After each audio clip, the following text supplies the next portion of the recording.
Bonjour et bienvenue. Dans cette vidéo, on va poursuivre l'ordre dans l'ensemble des réels, à savoir les inégalités. On avait vu précédemment qu'on pouvait ajouter ou soustraire n'importe quel nombre à une inégalité en conservant le sens. On peut multiplier par un nombre positif, on conserve le sens. Simplement, quand on multiplie par un nombre négatif, à ce moment-là, on inverse l'ordre de l'inégalité. Donc là, ici, c'est ce qu'on va voir avec les petits exemples qui étaient à la fin de la page 6. Et puis, on va poursuivre avec la page 7 du cours, l'exemple qui correspond à des opérations sur les inégalités. Donc le premier exemple, on avait 2 qui étaient plus petits que 5, et nous on a vu que donc, les nombres négatifs étaient rangés dans l'autre sens. Donc là, ce qui est écrit juste derrière, c'est qu'on a moins 2 et moins 5. Donc là, qu'est-ce qu'on en déduit? Si 2 est plus petit que 5, on en déduit que moins 2 est supérieur ou égal à 5. Donc là, qu'est-ce que j'ai fait à gauche et à droite de mon inégalité? J'ai simplement multiplié par moins 1. Hop, j'ai multiplié par moins 1, ça change le sens de l'inégalité. Vous avez exactement la même chose avec x plus petit que 3. Donc si je reprends x plus petit que 3, on me demande que peut-on en déduire sur moins x. Et bien ici, si je prends l'opposé de x, je peux en déduire que l'opposé de x va devenir plus grand que l'opposé de 3. Donc là, ici, moins x est supérieur à moins 3. Et même principe, on peut imaginer que le calcul fait à gauche, c'est une multiplication par moins 1, et que le calcul fait à droite est aussi une multiplication par moins 1. On change le sens de l'inégalité. Voilà, donc ça, c'est pour le premier exemple. Alors, conséquence assez rapide, c'est que multiplier par n'importe quel nombre négatif, ça va changer aussi le sens de l'inégalité. Parce que finalement, j'ai multiplié par moins 1, qu'est-ce que c'est que multiplier par moins 2, comme c'est proposé sur l'exemple juste après? J'ai 2 et puis après j'ai moins 4 à la place. Eh bien, qu'est-ce que je fais? Je multiplie par moins 1, puis ensuite je multiplie par 2, ce qui revient exactement à la même chose. Donc finalement, sur l'exemple que vous avez juste en dessous, au lieu de multiplier par moins 1 ici, nous on nous demande de comparer moins 4 ici et moins 10. Qu'est-ce que je vais avoir fait pour passer de 2 à moins 4? Je vais avoir multiplié par moins 2. Autrement dit, multiplié par moins 1, puis par 2. Je fais la même chose à droite. 5 fois moins 2, ça donne bien moins 10. Je change le sens de l'inégalité parce que je me retrouve avec des nombres négatifs qui sont rangés dans l'autre sens. Même principe avec x plus petit que 3. On me demande ici en premier lieu de m'occuper de moins 4 x. Qu'est-ce que j'ai fait comme calcul pour passer de x à moins 4x ici? Eh bien, j'ai simplement multiplié par moins 4. Donc, si je multiplie par moins 4, l'inégalité à gauche, je fais la même chose à droite. Et je me retrouve avec 3 qui multiplie moins 4, ça me fait un total de moins 12. Et vu que j'ai multiplié par un nombre négatif, j'en déduis tout de suite que mon symbole inférieur devient un symbole supérieur. Donc, moins 4x passe strictement supérieur à moins 12. Voilà, donc là, vous avez vraiment toutes les propriétés que vous pouvez faire avec les calculs addition, soustraction, multiplication, division. Alors, la division, justement, on va en parler. Nous, on sait que diviser par un nombre, ce que vous avez juste en dessous, diviser par un nombre, c'est, et là, la propriété que tout le monde connaît, c'est multiplier par son inverse.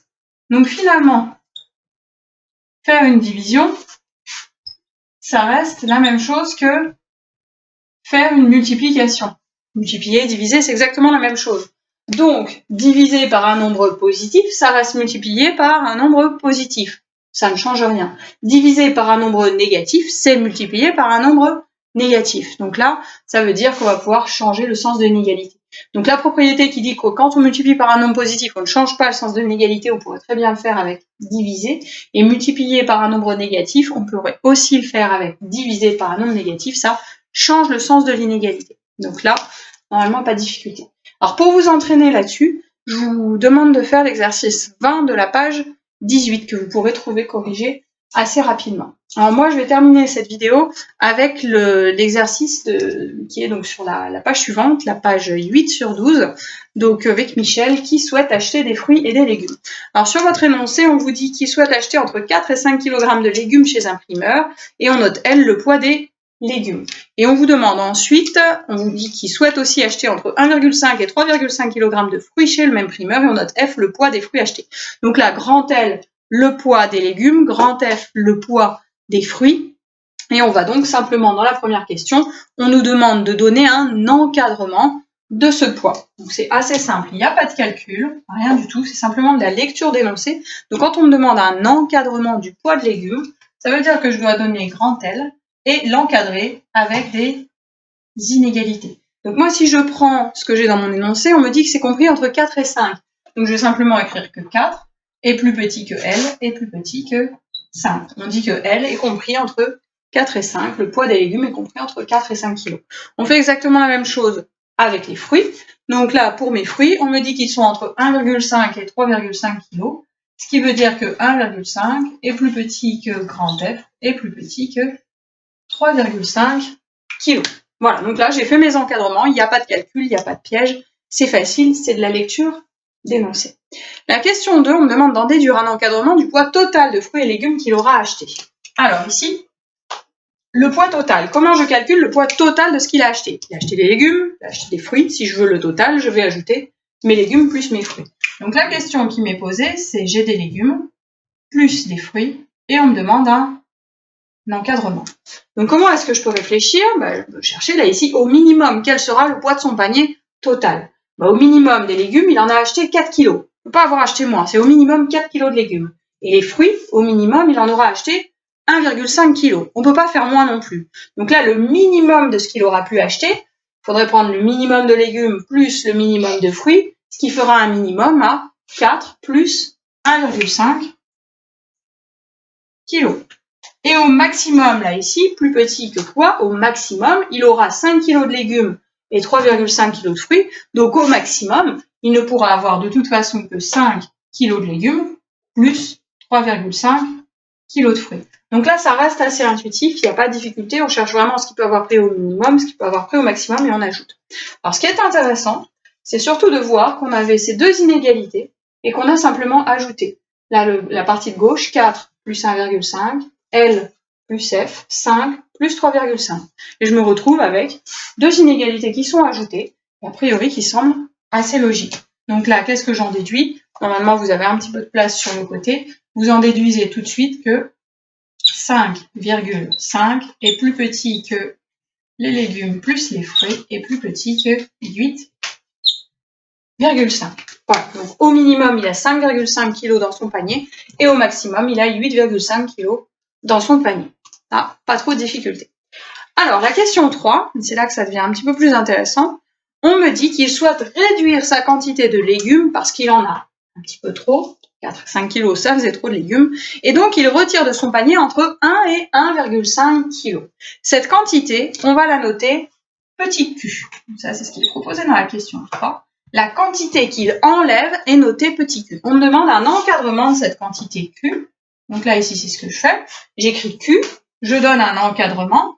La quantité q, elle est comprise entre combien et combien? On me dit qu'il veut enlever entre 1 et 1,5 kg de fruits et légumes, donc c'est 1 et 1,5 ici. À nouveau, c'est de la lecture d'énoncé, il n'y a pas de difficulté. Bien. À partir de la question 2, en revanche, la question 3b ou 3.2, là ici, à partir de la question B, ça change un petit peu, il y a une petite difficulté.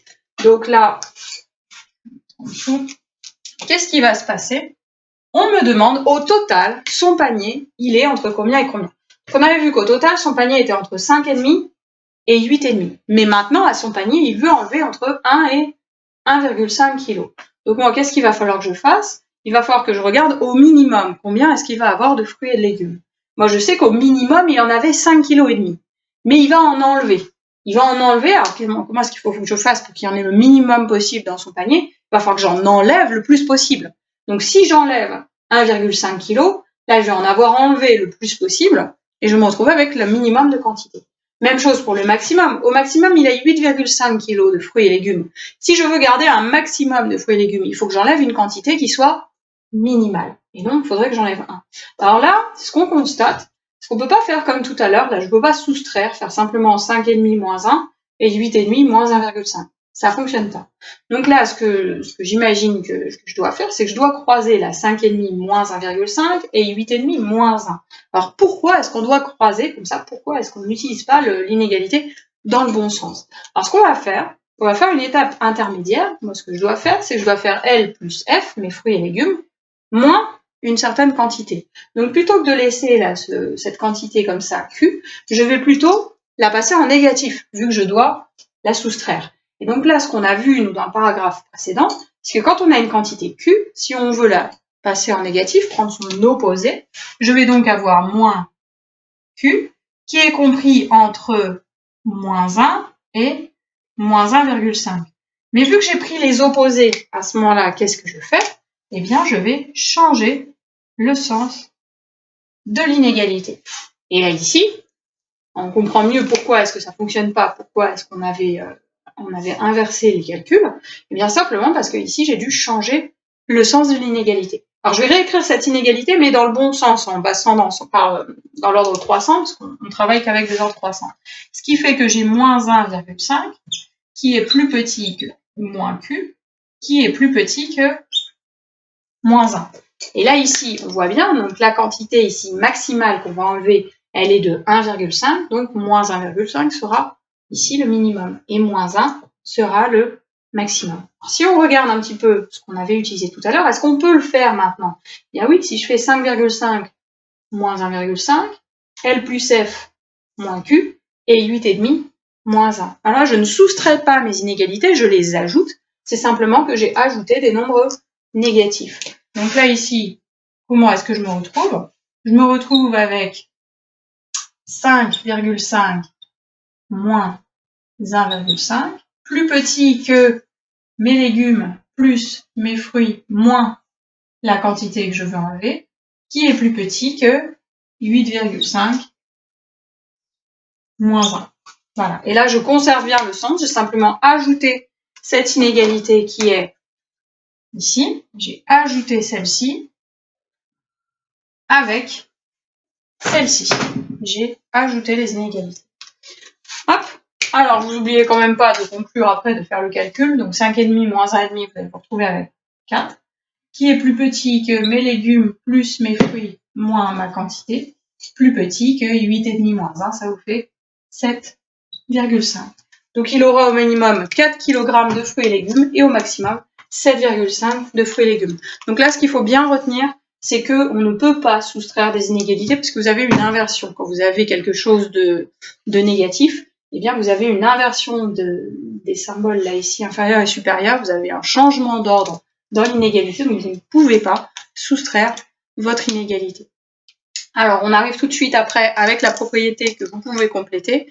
Donc, la propriété à compléter, elle vous dit que quand vous avez A qui est plus petit que B, je vais le mettre ici, hop, si vous avez A qui est plus petit que B, donc inférieur ou égal, d'ailleurs ça ne change pas grand-chose, que vous avez une autre quantité C inférieure ou égale à D, à ce moment-là, ce que vous avez le droit de faire, vous pouvez le noter à côté de votre propriété, hein, comme ça si ça vous aide, ce que vous avez le droit de faire sur ces deux inégalités, c'est que vous avez le droit de les ajouter. Donc là, à gauche de l'inégalité, je me retrouve avec A plus C, à droite, je me retrouve avec B plus D, et vu que j'avais quelque chose qui était bien rangé dans le même ordre, ça me conserve le sens de l'inégalité. Vous complétez la propriété juste en dessous, vous avez A plus C qui reste inférieur ou égal à B plus D. Et c'est peut-être plus facile de poser l'addition comme ça pour mieux le voir, mais c'est vraiment la même chose que votre propriété que vous avez. Donc après, on va pouvoir passer aux exercices juste en dessous.